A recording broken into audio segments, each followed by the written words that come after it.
तो अगर आप भी पीएम किसान सम्मान निधि के द्वारा 2,000 रुपये प्राप्त करना चाहते हो, वो भी हर साल, केवल आपको 8,000 रुपये आपके डायरेक्ट अकाउंट में मिलने वाले हैं, तो ये फॉर्म आप भूलना मत। क्योंकि ये फॉर्म भरने के बाद में कन्फर्म आपके अकाउंट में 2,000 रुपये जरूर आते हैं। तो गाइस आपको मैं बता दूं, अगर आपके पास जमीन नाम है, अगर आपके फैमिली मेंबर में किसी की भी नाम से कोई भी जमीन है, तो वो आपका इसका ऑनलाइन फॉर्म है वो भर सकते हैं।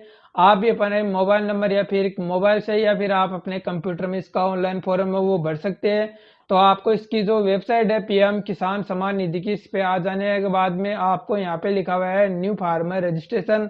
तो आपको यहाँ पे क्लिक कर देना है। इसके बाद में आपको यहाँ पे जो आधार कार्ड नंबर है, यानी कि जिसके नाम से कोई जमीन है, वो उसका आधार कार्ड नंबर डायल कर देना है, और यहाँ पे कोई भी एक मोबाइल नंबर फिल कर देना है जिसपे ओटीपी जाता हो, और यहाँ पे अपना स्टेट सेलेक्ट कर लेना है। इसके बाद में आपको मैं बता दूं कि आगे एक नंबर और मांगा जाएगा कि आपके आधार कार्ड में जो भी मोबाइल नंबर है उस पे एक ओटीपी जाएगा। तो मैं आपको बता दूं, यहाँ पे वेरीफाई करने के बाद में हमारा जो मोबाइल नंबर है उस पे एक ओटीपी आ चुका है। आपके पास भी 4 अक्षर का जो ओटीपी है वो आने वाला है। तो आप भी यही ओटीपी आपको फिल कर देना है। इसके बाद में ही इसका जो ऑनलाइन फॉर्म वो आगे बढ़ने वाला है, और यहाँ पे कैप्चर करने के बाद में आप सबमिट करोगे, तब आपके आधार कार्ड में जो भी मोबाइल नंबर है उस पे एक अक्षर यानी कि 4 अक्षर का ओटीपी जाएगा।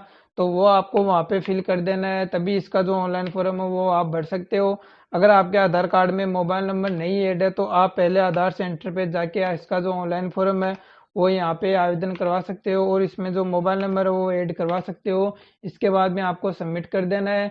सबमिट करने के बाद में आपके पास देखिए यहाँ पे लिखा आ चुका है कि इंटर और आधार मोबाइल नंबर। तो आपके पास आधार कार्ड का मोबाइल नंबर पे जो ओटीपी है वो आ चुका है, और मैं यहाँ पे दर्ज कर दिया हूँ। और इसके बाद में जो कैप्चर लिखा हुआ है वो कैप्चर यहाँ पे फिल कर देना है, और इसके बाद में जो यहाँ पे आधार वेरीफाई लिखा हुआ है तो आपको इस पे क्लिक कर देना है। तो आगे हमारा जो ऑनलाइन फॉर्म है वो चला जाएगा। तो मैं यहाँ पे वेरीफाई कर दिया हूँ।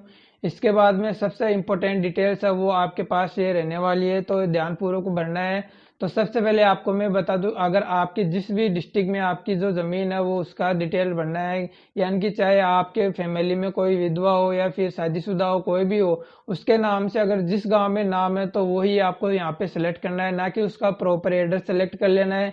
जैसे कि मैं आपको बता दूं कि मैं यहाँ पे मेरा जो एड्रेस है वो यहाँ पे सेलेक्ट कर लेता हूँ।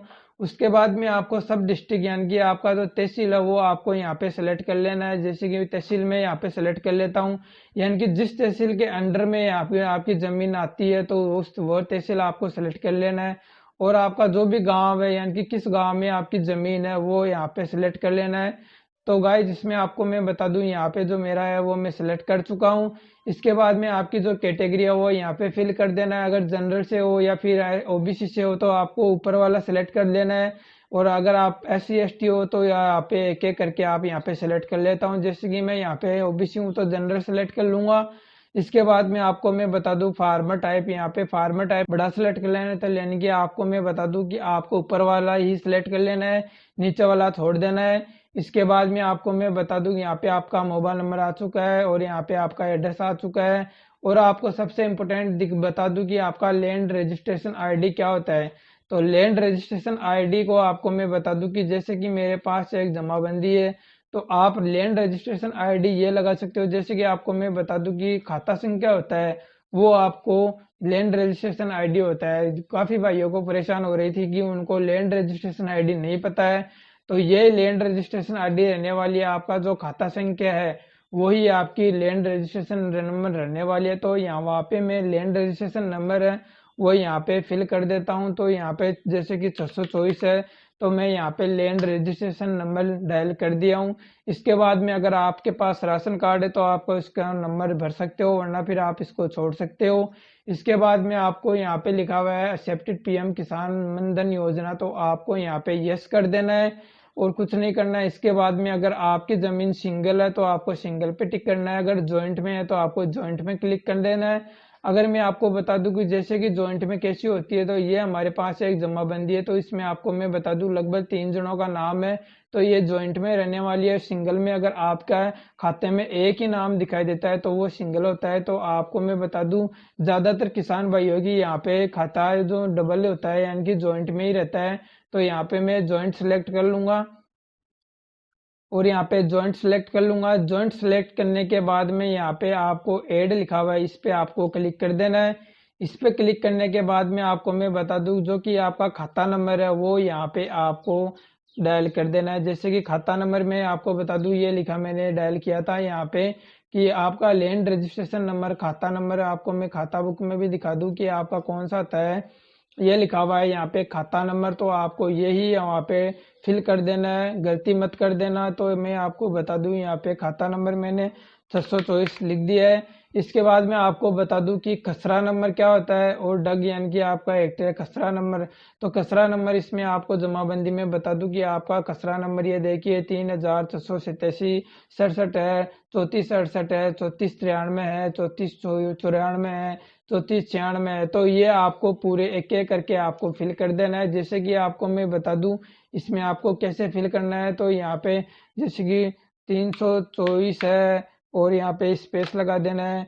और जैसे कि आपको जितनी भी है आपकी ज़मीन से नाम कोई भी है तो आपको स्पेस लगा के आपको खास खसरा संख्या भर देना है। और यहाँ पे एरिया, तो इसमें पूछा है एरिया आपको कैसे फिल करना है। जैसे कि आपको मैं बता दूं कि आपके नाम पे जितनी भी है वो ज़मीन, जैसे कि यहाँ पे 3 जनों का ये नाम है, इसमें एक जने का नाम निकालना है। जैसे कि ये मेरा नाम है और इसमें 1/3 है, मेरे नाम पे 1/3 है, तो ये टोटल ज़मीन रहने वाली है यहाँ पे 1.48। तो 1.4800 का आपका 1/3 निकाल लेना है। अगर आपके पास 1/4 है तो यहाँ पे ये कुल खसरा है, तो कुल खसरे में आपका 1/5 निकाल लेना है या फिर 1/3 निकाल लेना है। जितने भी आपकी यहाँ पे लिखे हुई हो 1/15, 1/12, तो आप टोटल में से यहाँ पे 1/12 वगैरह निकाल के आप वहाँ पे फिल कर सकते हो। जैसे कि मैं आपको बता दूं 1.4800 का यहाँ पे मैंने निकाला हुआ था, तो मैं आपको बता दूं कि 1/3 निकालने के लिए आपको लगभग मेरी यहाँ पे 0.48 समथिंग इतनी सी होती है, तो मैं यहाँ पे डायल कर दिया हूँ। इसके बाद में आपको जो लैंड ट्रांसफर स्टेटस है यानी कि आपका जो जमाबंदी है उसमें आपको मैं बता दूं कि आपका जमाबंदी यहाँ पे कब नामांतरण खुला है। इसका जो नामांतरण की डिटेल होती है वो होती है तो यहाँ पे 3/2023 के बाद में लिखी हुई है। 2019 से पहले की है तो आपको ये फिल कर देना है, वरना फिर इसको छोड़ देना है और आफ्टर इसको सिलेक्ट कर देना है। इसके बाद में लैंड ट्रांसफर सबसे इम्पोर्टेंट है, तो आपको डेट ऑफ हस्बैंड, तो अगर आपकी पत्नी का नाम से है यानी कि कोई महिला के नाम से है तो उसका डेट ऑफ हस्बैंड के नाम से ही आने वाला है, तो यहाँ पे सेलेक्ट कर लेना है। इसके बाद में जो आधार कार्ड नंबर पूछा गया है तो आप जिस ओनर का ये फॉर्म भर रहे हो उसी का आधार कार्ड नंबर यहाँ पे फिल कर देना है। अगर आपको मैं बता दूं अगर पुरुष हो तो आपको यहाँ पे डेट ऑफ फादर कर लेना है, या फिर यहाँ पे जो विरासत मिले है तो आपको विरासत ही सिलेक्ट कर लेना है। यानी कि आप कोई पुरुष का आवेदन कर रहे हो तो आपको विरासत सिलेक्ट कर लेना है और विरासत के बाद में आपको कुछ नहीं करना। और लैंड डेट यानी कि आपका जो रजिस्ट्रेशन की डेट है यानी कि आपकी जो खाता डेट है वो डेट आपको सिलेक्ट कर लेना है। जैसे कि 24/3/2023 है नामांतरण की डेट, तो वो आपको यहाँ पे फिल कर देना है। जैसे कि आपको मैं बता दूं यहाँ पे आप फिल कर देना कि 2023 है और ये कुछ डेट है, तो इस डेट को हमारा नामांतरण खुला था। और यहाँ पे आपको पट्टा वगैरह है नहीं, इसको नो ही रहने देना है, आपको यस मत करना है, इसको नो ही रहने देना है। और यहाँ पे जो एड लिखा हुआ है उस एड पे आपको क्लिक कर देना है। ये हमारा ये जो लिखा हुआ है वो हमारा यहाँ पे सक्सेसफुली हो चुका है, एड हो चुका है। इसके बाद में आपको जो यहाँ पे फाइल यानी कि अपलोड डॉक्यूमेंट्स फाइल, तो आपको यहाँ पे जो आपकी खाता है यानी कि आपका खाता बुक यानी कि जमाबंदी है वो आपको यहाँ पे अपलोड कर देना है। अपलोड करने के लिए आपको मैं बता दूं कि इसमें पूछा गया है कि यहाँ पे आपको 200 KB के अंडर में आपकी जो PDF है वो होनी चाहिए। तो आपको 200 अंडर में PDF करने के लिए आपको मैं बता दूं यहाँ पे आपको सर्च कर लेना है कि यहाँ पे PDF लो, यहाँ पे 600 ये लिखा हुआ है, तो आपको इस पे क्लिक कर देना है और यहाँ पे आप अपनी PDF डाल सकते हो। और इसके बाद में आपकी जो PDF की क्वालिटी है वो कम हो जाएगी।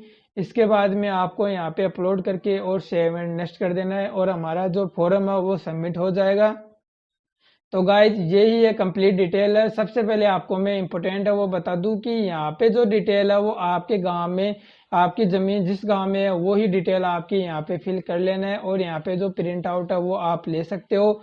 तो कंप्लीट डिटेल आपको मैंने बता दी है। अगर आपका ज़मीन का अगर कोई पेमेंट वगैरह नहीं आ रहा है तो वो अगले वीडियो में बताने वाला हूँ कि कैसे आप अपना पेमेंट चेक कर सकते हो कि आपका पेमेंट स्टेटस या फिर आपका फॉर्म अप्रूव हो चुका है या फिर नहीं हुआ है। चलो दोस्तों, आगे की वीडियो के लिए आप हमारे चैनल